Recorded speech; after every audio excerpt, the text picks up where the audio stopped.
Hi, everyone, and welcome back to Vocal Arts. I am your host, Peter Barber, professional opera singer and music producer. I recently had the chance to speak with Gavin Dunne, aka Miracle of Sound. Such a joy to speak with this man. But before we get into the conversation, here are a few of my favorite moments from his career as a composer, producer, performer, and artist overall. Check it out. Ships on vigor of the waves are skimming barren summits to the verdant plains. The steel and the rags I will cover the shame, so the innocent need not be judged in my name. In the arms of a whore I made a promise, sinking deeper into danger every day.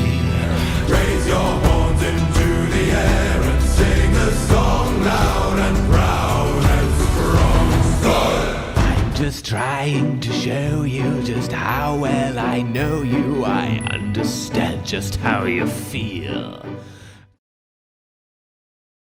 Hi, everyone, wherever you are watching or listening from. I'm here with Gavin, Miracle of Sound, and I'm going to pass the baton over to him and allow him to introduce himself and tell you guys who he is and what he's up to these days. Oh man, I was hoping you would do that. I never know how to introduce myself or what I do because it's such a strange project, Miracle of Sound.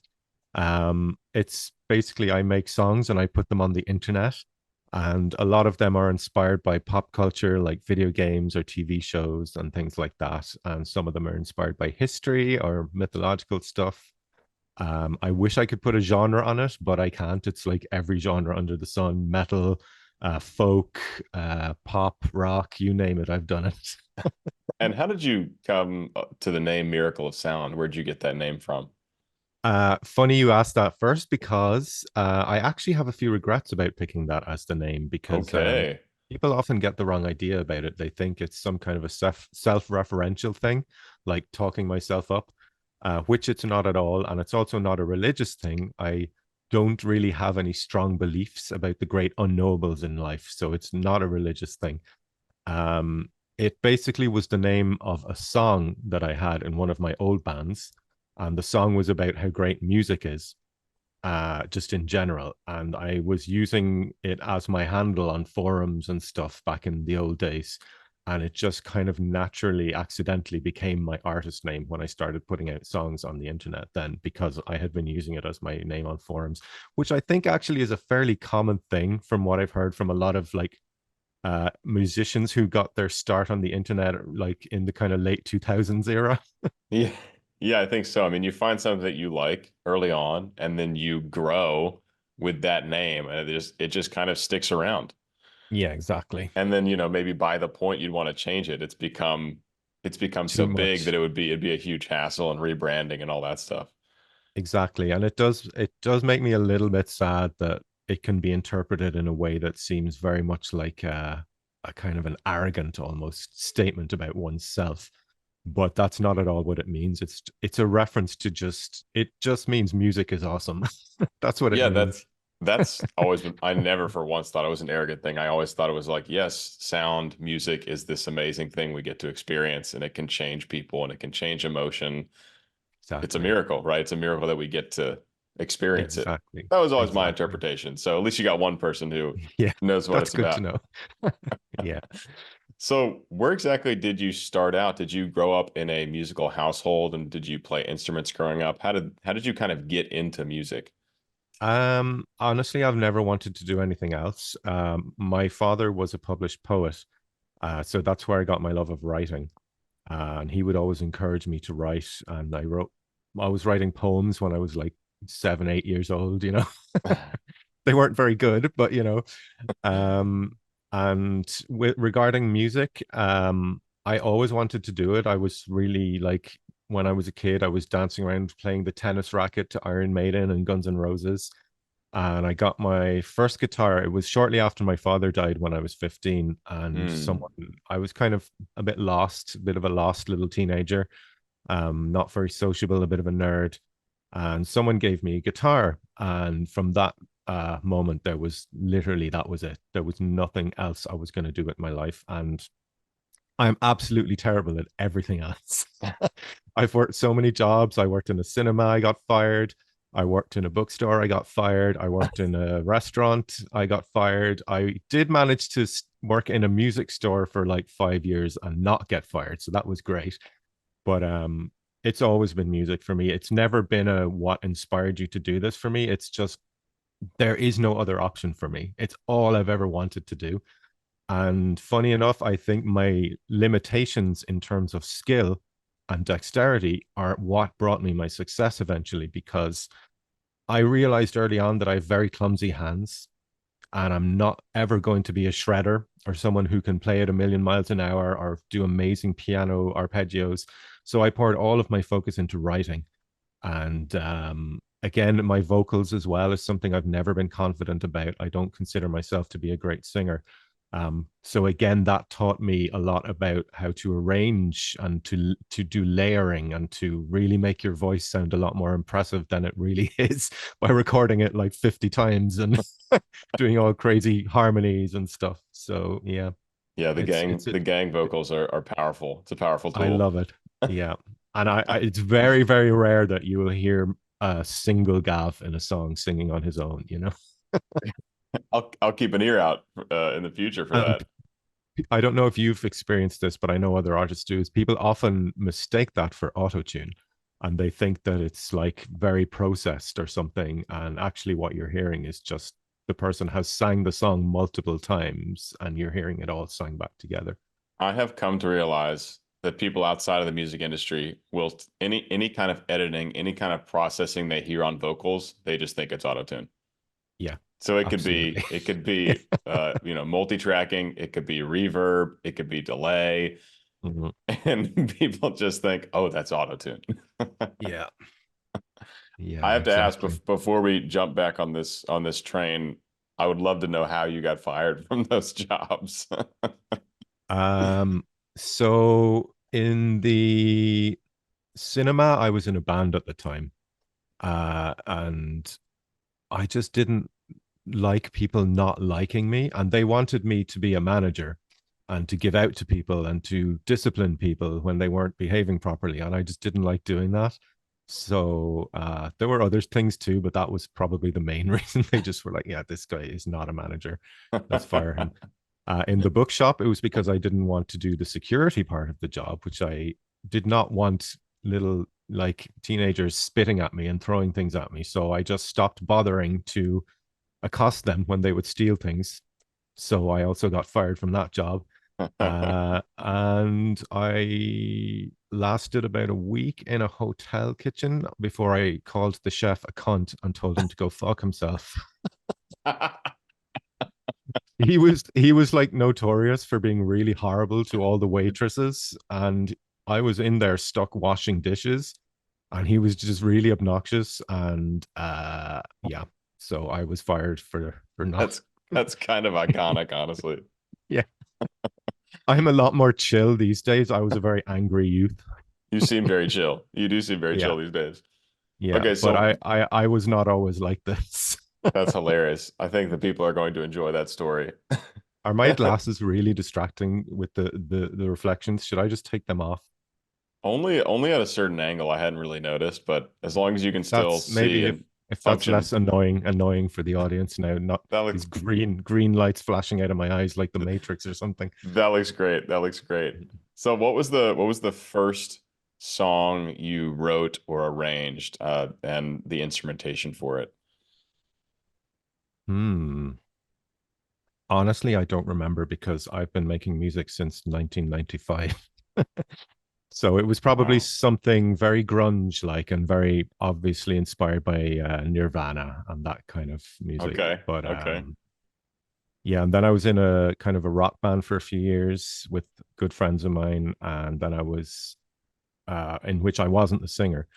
And then I kind of started just wanting to sing my own songs. So I had my own band all through the 2000s, called Lotus Lullaby. And we did the whole touring thing. We had a bit of success. We won a couple of national awards and we got signed to a record label. And it was the old cliche that it all fell apart as soon as we signed to the record label. And I spent a year Hmm. of my life working on an album that never got released and is now lost on a hard drive somewhere. And that was incredibly dispiriting and disheartening. And honestly, I was a little depressed after that, and started making stupid songs about video game characters to cheer myself up.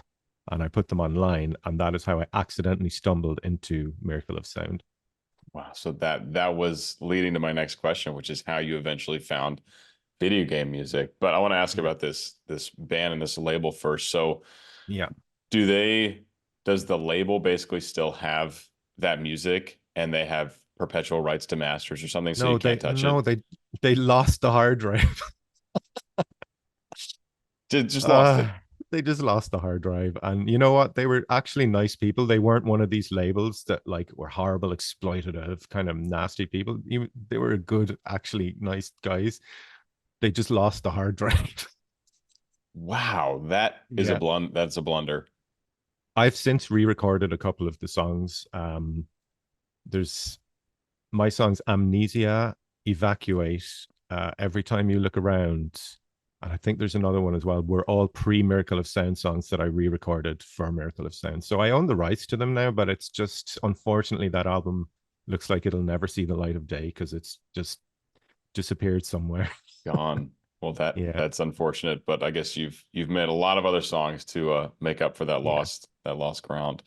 What was yeah. And the it was at a time when it was just really unfortunate timing because they couldn't get any of the major labels to take it because it was at that time around 2008 when rock music was just completely disappearing from the charts, and popular mainstream music was beginning its descent to what we see now into a very homogenized form that it didn't have as much of in the kind of the 90s, the 80s, the 70s, but nowadays pop music is very homogenized.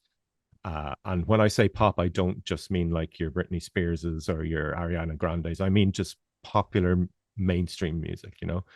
And we unfortunately were trying to break into that as a rock band during the period of time when basically the internet was there was piracy and record labels were scared to sign new bands and especially rock bands. So it just didn't work out. And then we had disagreements between me and the band because they were essentially unpaid session musicians because I wrote all the songs and I produced all mm, the songs. And we did not figure out our kind of boundaries beforehand, which was my mistake. And the band were obviously not happy about that. So we had to talk about that and figure out money and stuff like that. And when all that stuff gets involved in a project that up till now has just been four friends having fun, it can get very complicated and people's feelings can get hurt. And we did try writing a few songs together as well so that the lads could get more of the kind of publishing share and things, but it just didn't work out. And it just unfortunately all fell through. yeah, that's a really complicated situation to, I mean, when money becomes a very real part of the organization, right? For a while, you Yeah. are doing it because it's fun. You might not be making any money at all at the start. It's just guys Yeah. together making songs, and then, money inevitably is going to become a factor if the band has Exactly. enough success.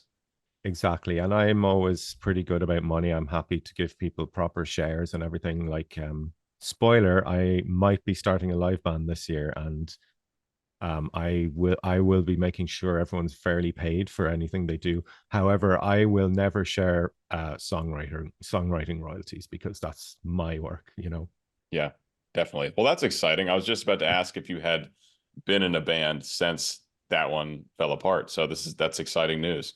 Yeah, yeah. And that's a world exclusive reveal there. Okay. Yeah. How much can you reveal about it? Not a whole lot yet. I'll be Okay. properly announcing it when the time comes, but Okay. it's exciting and it's something I never thought I actually would do again. And I'm excited that I finally had the bravery to do it. It's very Yeah, scary. that's fantastic. And do you Yeah. think you'll be able to balance this full-time career as a composer with the live performances? Yes, because the live stuff for me is going to be a fun project and I'm not going to be touring for half the year. I'm going to do very small tours and it'll be for the hardcore fan base. And I won't be one of those bands like Iron Maiden who are on the road for like 300 days a year. Yeah. Yeah, that's never been super enticing to be. I mean, I'm an opera singer, so there's some traveling and there'll be a little bit more starting in the next couple of years. And I used to Mm. really romanticize the idea of traveling all over all the time and kind of living hotel to hotel. And over the last few years, that dream has changed radically. Mm, Now I'm like, still want to travel some, but I want to have a home base to come back to in between. exactly. And do you find the travel part of it stressful, like waiting around for sound checks and traveling and luggage and booking in and out of places Yeah, and I all that? mean, we might be similar in that way. I mean, I very much enjoy being at home working on projects, and I really enjoy performing. So if I can go perform and then, come back to the home base and be in that kind of bubble again, I love it. Like I love being in Yeah. the booth. I love recording stuff, editing stuff. It's great. So Mm. constant traveling, constantly, you know, yeah, dealing Yeah, with it's luggage, dealing with stressful. flights, dealing with traffic. It's that's Yeah. that's not the best part of being a performer for sure.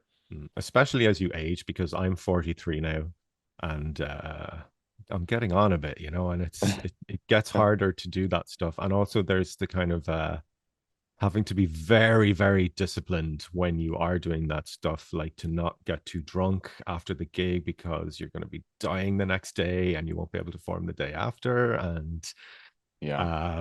in Ireland in particular, it's very difficult to socialize without drinking. And I rarely drink nowadays anyway. I never drink at home. And I basically last year went 6 months without even touching a drop of alcohol. So now when I do drink on a social occasion, it hits me a lot harder. you I know? know I know the feeling. Yeah, my tolerance is significantly lower now than it Yeah. was, especially in college or even the few years after college. Mm. I have not yet been to Ireland, and I really am hoping to get over there at some point. Yeah, it's a beautiful country. It really is. Anyone I know who's visited here loves it. Um, and actually, the album I'm working on this year is all Irish Celtic themed. So it's something I've wanted to do for a long time, and it's wonderful that due to the past couple of years and the success of the project, now there's the ability to take the time off to do that. Yeah, that's fantastic. And you have no desire to move to, say, LA, where a lot of producers and singers move. No, while it would be nice to be, I suppose, in a hub and have that easy access to other creators, I just like it here too much. I like this little country and I like the size. The huge city life just isn't for me at all. Yeah, I I would like I would I wager Los Angeles is very different from probably any city in Ireland. Yeah, I haven't been there. I've visited New York and I've visited San Diego, and even those compared to anything we have in Ireland were overwhelmingly huge, and they were amazing places to visit. Like New York's incredible, but wouldn't want to live there. Too fast, too busy, too noisy. I like my quiet green surroundings here. Right, right, right. I get that. I mean, yeah, New York's huge, really compact, right? It's a walking city, so everyone's stacked on top of each other. Yeah, LA is population-wise maybe half as much, but it's spread out, yeah. over the course of miles and miles and miles in every direction. Is Same that with where is that where you are, LA? I'm in Phoenix, Okay. Arizona, which is actually very similar in that way to Los Angeles. So you can drive 30 minutes and still be in the city. Okay. Wow. Yeah. Huge, absolutely huge. Yeah. I was going to ask, so you What is shifted. this? Are you noticing something flashing up on my screen every now and again there? Or maybe it's just Yeah, from my. that can happen just sometimes with Zoom, just to be a little glitchy. It's Okay. it's nothing you've done wrong. It can just Okay, do that great. sometimes. Yeah. So after the band dissolves and you move into creating music for characters for Yes. fun, when Yeah. does that start taking off, and how does that lead you to all this success that you've found on YouTube and streaming and elsewhere? That was a slow process. At first it was doing quite well. And you any artist will know this, that everything is you get excited about is relative to where you've been before. So when the songs started getting like 10,000 views and 20,000 views, that was so exciting for me. It was like, this is amazing. 20,000 people listen to my song. Now the songs are doing like, I think the YouTube channel is currently doing 15 million views a month. And it's weirdly less exciting than those first like 10, 20,000 views. So the channel kind of has changed a lot over the years, because when I first started, I was doing these kind of comedy meme songs that were like mentioning the names of characters and things. And I don't like hate that any. It's kind of it's a meme amongst my audience how much I don't like those songs anymore. I wouldn't say I'm ashamed of them, but I just, some of them were very clumsy and kind of just not what I'm into doing anymore, you know. So the channel has changed over the years. Now I try and write in a way that like someone who's never touched a video game or watched this TV series or read that book must still be able to get the emotional connection to the song and understand what it's about. Um, so because my audience on Spotify don't know what these songs are inspired by, they just, hey, here's a cool song, you know. Mm-hmm, mm-hmm. But sorry, anyway, it started to slowly grow. It was when, so the first kind of big song was the Commander Shepard song, the Mass Effect kind of joke meme song. But it was when Wake the White Wolf got released. I think it was in 2014. I put that out before The Witcher 3 came out. That was when the channel really kind of started gaining proper traction and getting millions and millions of views. And that was really nice. And it kind of gradually grew then for a few years. And then when Valhalla Calling came out, literally that week, like the views on the channel started to double and have been doing so ever since that song came out, and it's completely changed everything. So yeah. Yeah, that song is, I mean, we're obviously going to talk about that song here. So that is the biggest song that you've released, right? I mean, that is what, if someone said, if that's what most people would know you for off the top of their head, it's like, oh, that's the guy that wrote Valhalla Calling. Yeah. Okay, so what inspired you to write that, and then what was that writing process like, start to finish, that created this absolutely sensational hit? Funny enough, it was a shower moment, but I will get to that. So I'd always wanted to write a Viking song, and I dabbled in it before with another song called "We Are War," which was a song inspired by the video game For Honor. And there was like a Viking verse in that. But I'd always wanted to do a kind of a Viking song, and I knew when I finally did one, it would be popular, but I didn't know it would be this popular. And I had been playing Assassin's Creed Valhalla, and I was like, this is the perfect excuse to finally do a song inspired by like Norse history and Norse myths. And I wasn't sure if I was going to do it or not.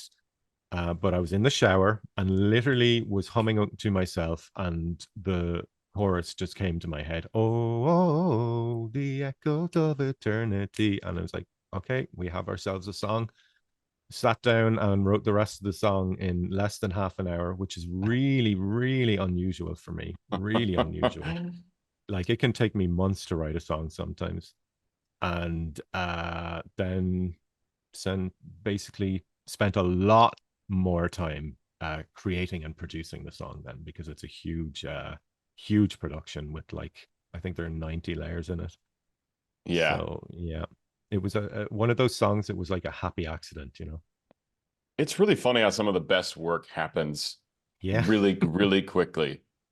Yeah, Right? definitely. Like you said, you can spend months on a song that may find success or may not, and then you just create something in a shower session and half an hour writing, and then it Yeah, becomes, your biggest hit exactly. of all time. And when you begin with a good hook, the rest of the song will tend to write itself around that without too much input from the writer, you know, or Yeah. without too much effort. Because once I had that main hook, it was easy just to write the verses then, because, well, I mean, there's so much to draw from in that Norse mythology. I could have wrote another 10 verses in that song and Yeah. probably not struggled, you know, because there's Right. so much amazing material there to draw from, you know. Yeah. So when you sit down to actually arrange or produce, are you using composition software at the start, or are you using MIDI or synths, or are you playing all the instruments from the start? How does that actually work? I don't have a set methodology for that. I would feel like that might limit me creatively. I basically work in complete chaos. Uh, the whole creative process for me is just chaos. Is the only way I can describe it. I will have like a hook in my head here, and I'll have a drum beat over here in another project, or I might have a piano arpeggio somewhere else in a different project, and there's just all these ideas all the time. These days, thankfully, due to the amount of experience I have now with songwriting and arranging, a lot of the time I can make mental plans in my head of what the song is going to sound like before I physically start creating it. So like for example, some of the Elden Ring songs I've made over the last couple of years, like Fallen Leaves, these are songs in which I composed the hook first, and then in my head over the next week would start in my brain adding in, this is what the guitar will be playing, this is what the strings will be doing, this is what the brass will be doing, so that by the time I sit down to actually start working in Cubase, uh, I have a mental map of exactly what melodies and harmonies and everything are going everywhere.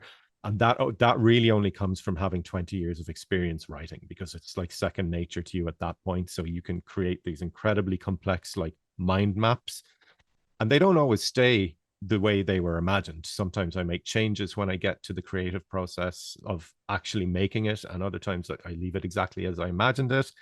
And sometimes I try and create what I was imagining, and it doesn't work out that way, but it works out better than what I was imagining. And other times I completely fail to create what I was imagining in my head, so I have to start over.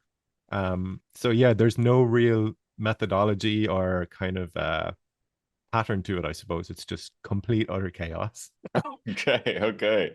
Yeah. And so Cubase, for anyone that doesn't Mhm. know, that's a DAW, or a digital audio workstation where you can use synths and you can record audio into it.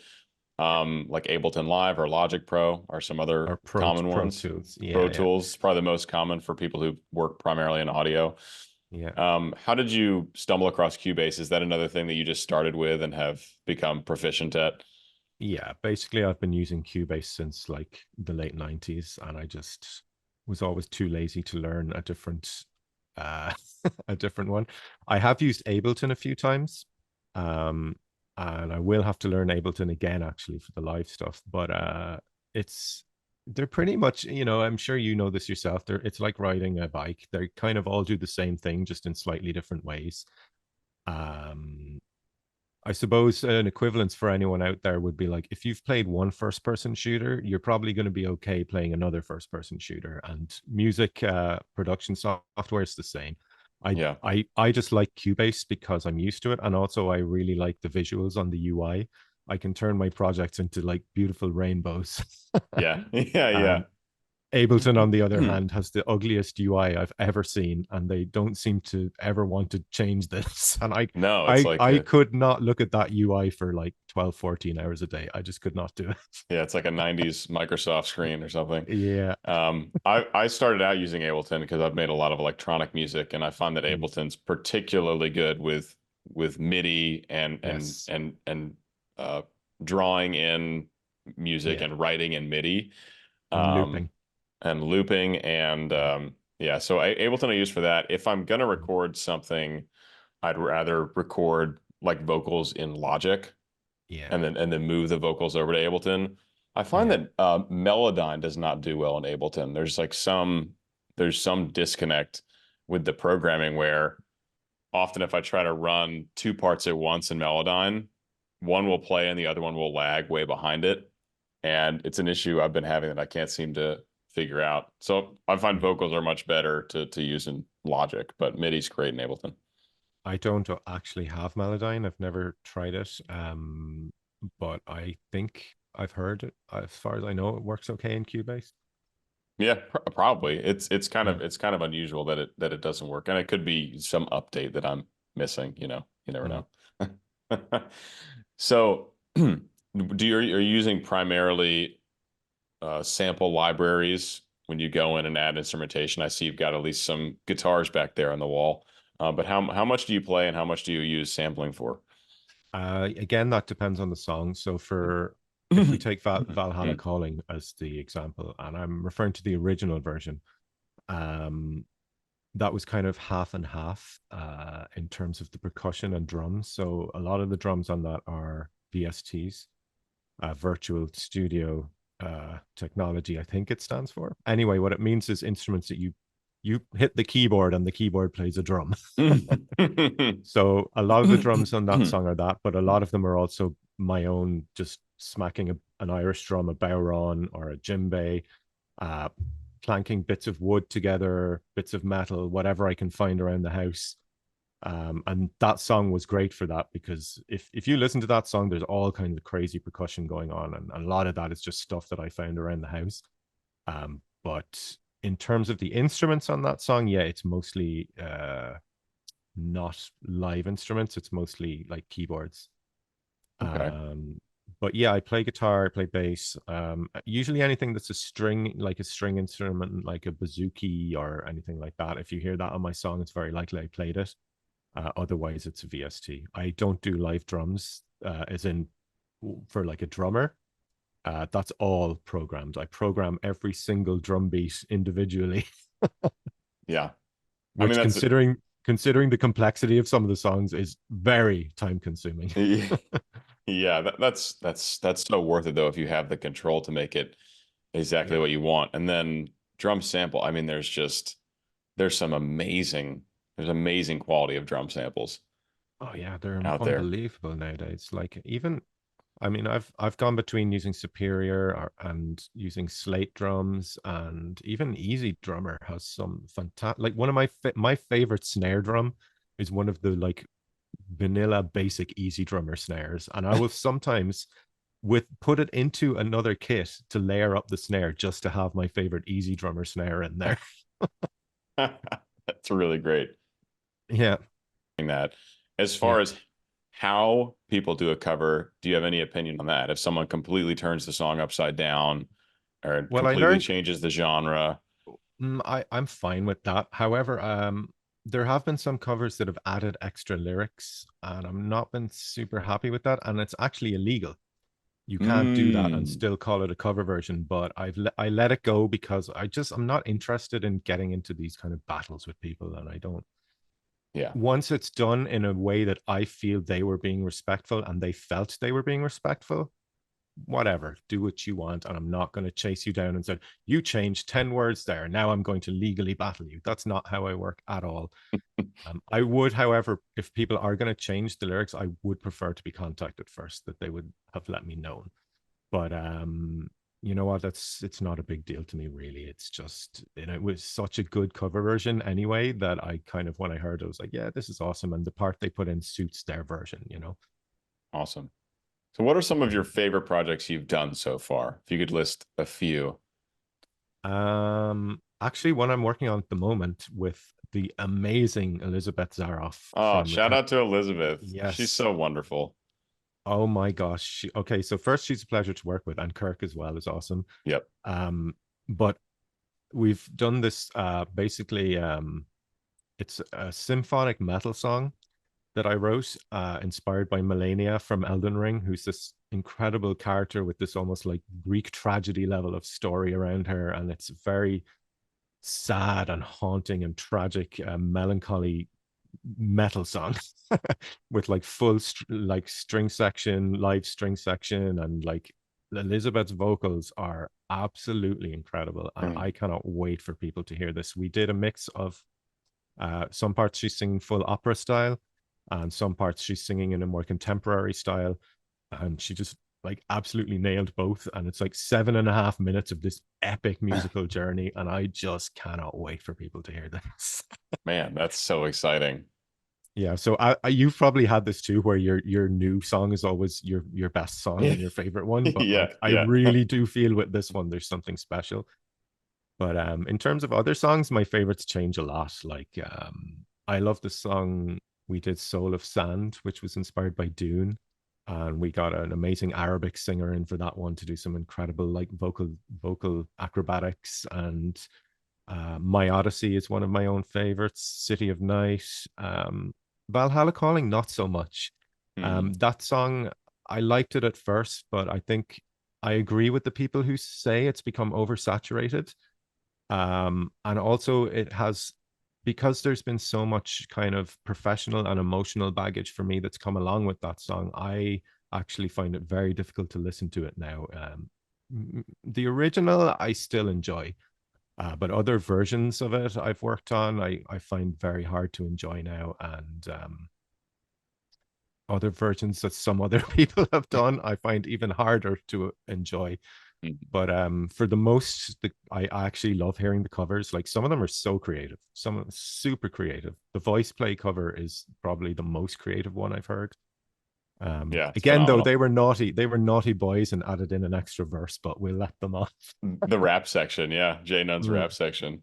yeah, I would have liked to have been told they were doing that, but it worked and it was cool, so we'll let them off and we'll support it. Fair enough. Fair enough. What is like a day? I hesitate to ask musicians what a day in the life looks like because it changes so much. But what does maybe a week, a typical week look like for you these days? Um, very chill these days in life in general. I mean, I was a complete utter workaholic up until around 2015 when I had a really bad burnout. And since 2016, 2017, I've endeavored to work less. I know that sounds crazy to a lot of people, but it's something I need in my life. I need balance.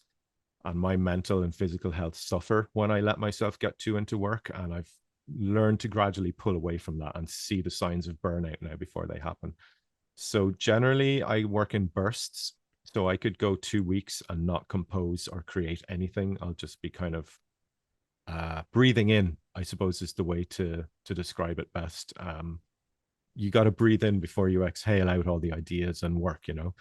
I take a lot longer with each song now. So I might, instead of like every day I'm on Cubase, which was my life for like a decade, I'll take a couple of weeks to relax and try and decompress and just do office stuff and social media and things like that. And then when there's a project that I'm working on, it will completely consume my life. Like Mm. nothing. I will forget to eat.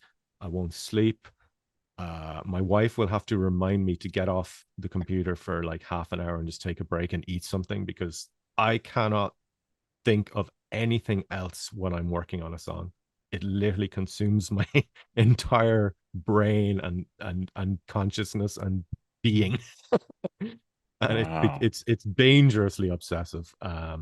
And but it's been the reason why the work has reached the level of quality that it's at now is because that obsession and that drive just to keep getting better and keep doing it was just never I've had people ask me before, like, how do you motivate yourself to do all this work? And it's not a question that I can answer because it's not a question I can relate to.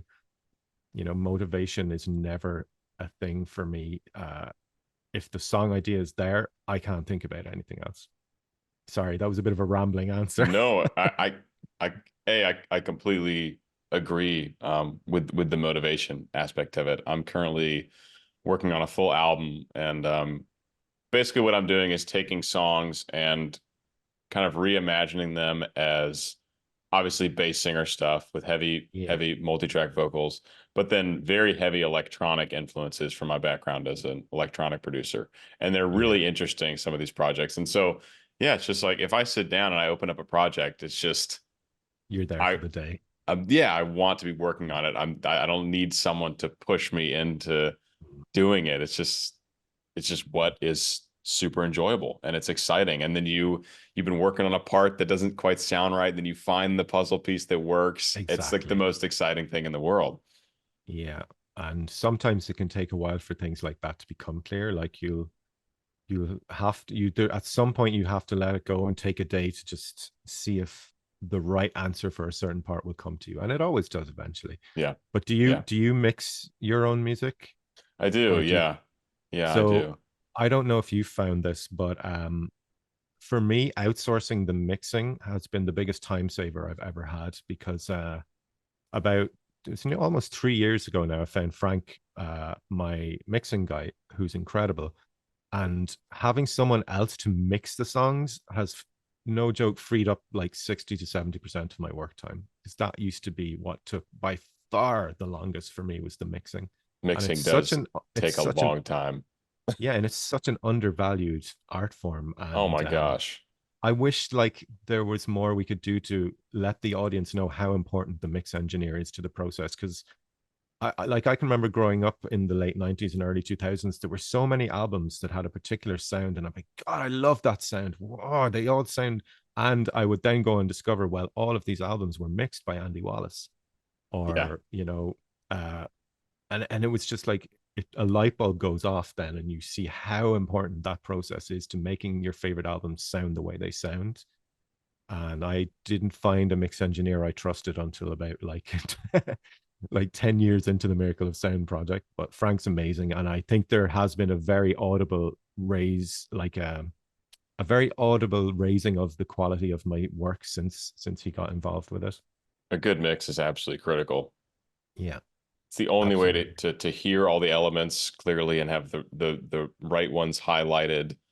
Yeah, Oh man, it's so important. Yeah, I've definitely thought about it. I've definitely thought about it. I think because this bass singer electronic thing is kind of like a little bit of a new genre, I mm. feel like I want to be there for that and kind of create that soundscape myself, if that makes Like sense. you're making up the genre rules as you go along, kind of thing. Yeah, exactly. And figuring out how to, because it's difficult to balance like heavy bass electronic stuff with bass vocals. Like Yeah, that's a whole thing. That's a whole can of bass worms. I'm bass vocals are hard to balance in any song because it's so easy for them to clash with the fundamentals yep. of the chords and the notes, and in particular the bass, Yeah. because the bass is what builds the fundamental root of the song. And when you've got a vocal that's like five notes above that singing a fifth, it can like like Yeah. Yeah. I found what I can do is sometimes I can use bass vocals if there is in a certain, maybe there's a down section where there's not as much bass happening and I can use like yeah. low bass harmonies. Otherwise, Mm, usually what I find myself doing is I'll do the first verse in like a low octave solo when there's not nearly as much happening in the yeah, mix. And then second verse and chorus is usually singing up in the original octave. yeah. I've been flexing my upper range Your some, which range. I got to Yeah. stretch. I got to stretch it to get up there. But Yeah. yeah, because if, let's say you're going into a final chorus, where everything's happening, the song's climaxing, you can't just have a low bass solo voice right there in the middle. There's no chance. It No. just doesn't work like that. No, you can have one definitely as a supporting layer to the main melody. I like doing that a lot. Is to sing it an octave lower Yeah. and to have it very low in the mix to support the melody. But when it's up front, unless you're like Peter Steele from Typo Negative, it's very difficult to like have that be the focus, you know? Yeah, definitely. So about how often are you releasing a song at this point? Um, excuse me. Much more infrequently these days than I used to.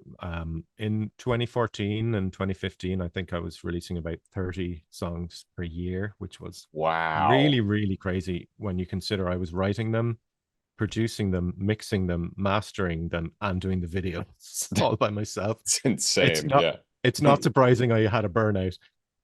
These days, my poor audience, like they do want me to make more music, but they're lucky these days if they get like 5 songs in a year. And I do realize that the kind of quantity has gone down a lot, but I do hope that the quality makes up for it. I feel like my work's been a lot more consistent over the last 3 or 4 years in quality, and I feel like the numbers and the feedback that I've been getting do kind of reinforce that idea in my head. Awesome. Awesome. Yeah. Last question before we move into Patreon questions. What do you Yes. do? What are some hobbies of yours outside of music, if you have any? Oh Books man, or I TV kind of shows or movies or yeah, like I kind of hate myself for how much I've fallen off with reading in the last couple of years, because since like social media kind of really reached its either zenith or nadir, depending on your point of view, it yes, takes up yes. so much of your time. And I used to go through like 20 books a year, and now I'm lucky if I get through two. Do you know So who that's something I wanted. Sorry, you go ahead.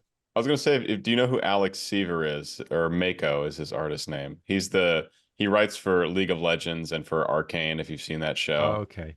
And I was Yes, chatting, amazing show. amazing show. So he writes songs for that show and helps with the Oh, nice. Hey, composition. introduce me. I've been trying to get. I wrote a song about that show and released it, and it did Did really you? well. And I've been trying to get it. I've been trying to get it into the show, but I Oh, have no contacts. well, he's a contact. He's become a friend as well as his manager, so I could potentially do that, which would be really cool. And I think your music and Yeah, your composition style would be perfect. What I was going to say is that I asked him the same question, and he also said, I really haven't read a book in like years. yeah.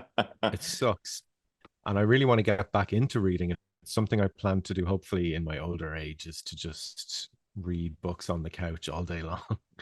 I mean, when I was young, I used to devour books, just fly through them. But Hmm. I don't know. I think it's so easy these days to just start scrolling through your phone, or just there's so much to watch on TV now. And because when I was like 18 to 20 or whatever, we had three TV channels. And if there was nothing good on it, you don't get to watch anything good.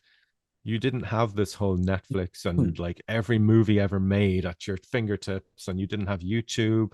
We didn't have Instagram or any of this stuff that like just completely occupies your mind for Yeah, hours on end. So you would just go and read books or yeah, like, yeah. go and find your mom's Cosmopolitan magazine and like try and find a bra advert in it. See if like Claudia Schiffer's in the new Playboy, you know. All the It boys can was just relate. like a different time, and you would go out and hang around on the street with your friends and ride bikes and like throw things around and get into trouble with the neighbors. And Yeah, I don't know, I it feel. sounds very similar to my childhood. Yeah. Yeah. I mean, I remember because I grew up essentially in the woods in Yeah. country Virginia on the East Coast. And Mm. all we were doing all day was just playing makeup games, just make believe games. Yeah, Sticks or exactly. swords. We're building forts out of bark and random Yeah. shit in the woods. That was the Yeah. best. And we would just do that all day. And then maybe like Friday night, the neighbors would come over. Maybe me and my brother and my best friend and his brother would play like Legend of Zelda on a Friday Mm. night. But we were outside. We're Mm. playing sports and we were outside all the time. Mm. Yeah, Or video games were like I suppose your hobby that you were allowed to do a little bit when you're a a little bit. teenager, Just a little Yeah. bit. But And like a nice adventure game like Zelda, like that you can chip away at, I think there's some value in that, really. oh man, A Link to the Past was like a formative experience for me. Right? Yeah. For me, it was Ocarina of Time. That was Ah, when I nice. jumped in. Yeah, Yeah. yeah, yeah. Those were true adventures.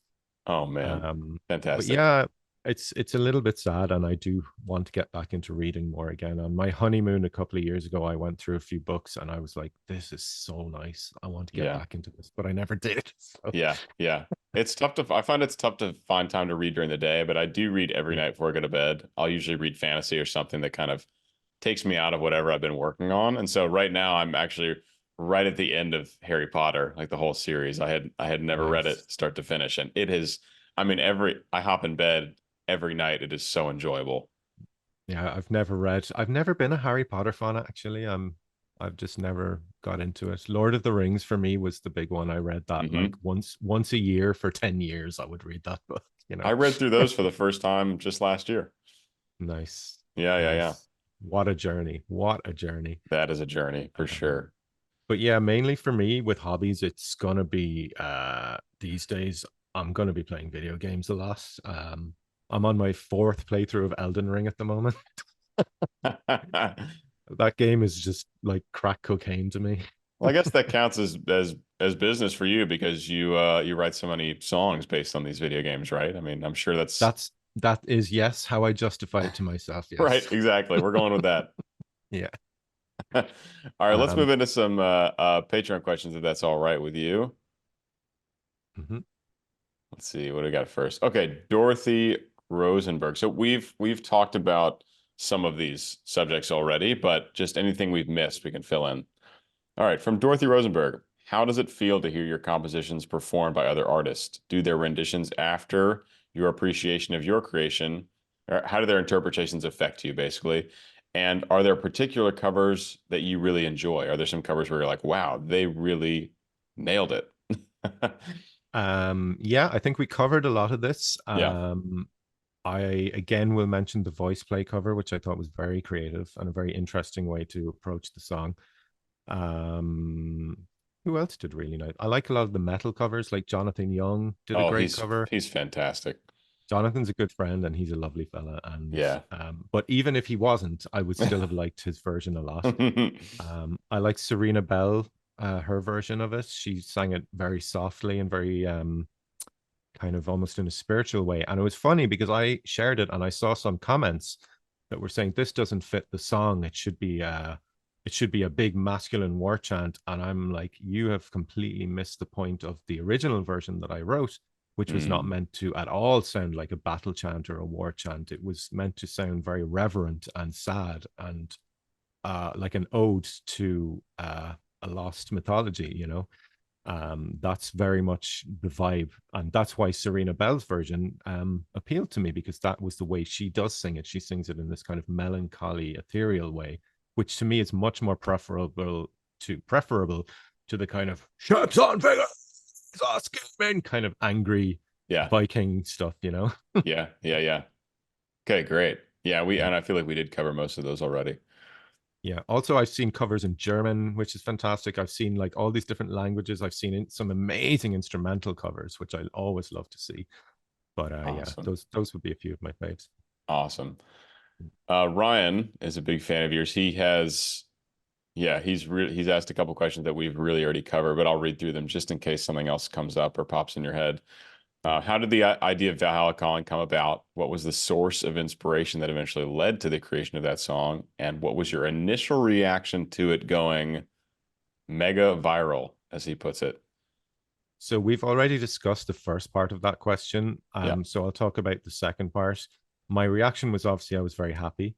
But it was certainly also a learning experience that's been very bittersweet, because there's a lot of stuff that's come from it, like managing cover versions, managing remixes. Holy shit, that has been a pain in my ass for the last 2 years.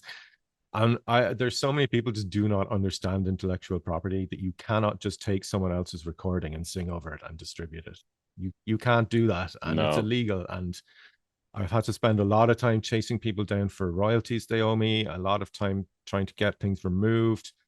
There was an incident last year when someone re-uploaded, they remixed the song, and that's a generous description of what they did. They added an 808 beat under the song, distributed it, put it into the copyright claim system, and I got a copyright claim for using my own song. And obviously, all of this stuff made me realize, made me aware of all the holes in my own process, that I wasn't protecting myself properly. And I've had to do a lot of work since then to fix all of that and make sure that people can't do this, and can't like steal my work and then charge me for it. Yeah. No You know, kidding. it's been a wild ride, Well, there must be but hundreds and thousands of those cases happening because it's such a popular song. there are so many cases. Yeah, so many. But it also pays my mortgage, which is very nice. You know, Yeah. so I cannot complain. Oh yeah. I mean, with the streams and YouTube numbers you get, I'm sure it has very much paid off Yeah, in a good way. certainly. And it also is just really nice creatively and professionally, a nice feeling to have a hit song, you know. And Totally. it's not a conventional hit. We had no help from record labels or anything like that. And It really is amazing to see the popularity on that song because it's so rare that a song outside of the pop sphere in any kind is mm, going to get, I mean, on single recordings of Valhalla Calling, there's 100 million views.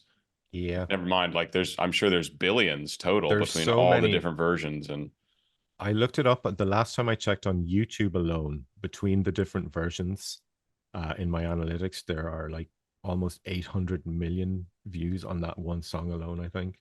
like Like, that is radio pop level popularity. yeah, it's crazy. And it was all completely grassroots. Amazing. You know? That's really, it's really cool just to see that that is I'm possible. not I'm not radio pop rich though. I just want to point that out.